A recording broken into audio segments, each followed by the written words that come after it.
வீட்டில் எப்படி பூஜை பண்ணுறதுன்னா, கட்டாயம் விளக்கு ஏற்றணும். விளக்கு ஏற்றுறதுக்கு சுத்தமான நல்லெண்ணெய், சுத்தமான நெய் அதை பயன்படுத்தணும். எவ்வளோ விளக்கு ஏற்றணும்னா அவங்கவுங்களுடைய சௌகரியம் பொறுத்தது. இவ்வளவு ஏற்றணும், அது வெத்தலையில் ஏற்றணுமா இல்லை வாழையில ஏற்றணுமா, அதெல்லாம் அவங்கவுங்க விருப்பம். ஆனால் விளக்கு ஏற்றணும். மண் விளக்கு ஏற்றுறது ரொம்ப நல்லது. வெள்ளி விளக்கு ஏற்றுறது, காமாட்சி விளக்குன்னு கட்டாயம் அவங்கவுங்க வீட்டில் காமாட்சி விளக்குன்னு ஒன்று இருக்கும்.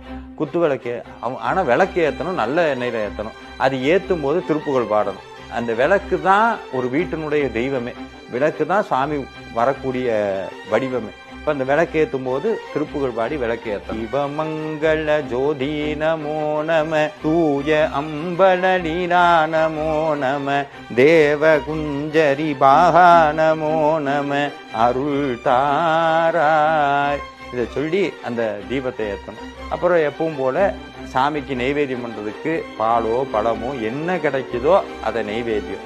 சாமிக்கு பூஜை பண்ணுறதுக்கு பூவு, சாமியினுடைய திருவடியில் போடுறதுக்கு நல்ல மலர்கள், வாசனை மிக்க நல்ல மலர்கள். அது அவங்கவுங்க ஊரில் என்ன கிடைக்குதோ அது கிடைக்காதவங்க இலை கூடி பயன்படுத்தலாம். யாவருக்குமாம் இறைவருக்கு ஒரு பச்சிலை.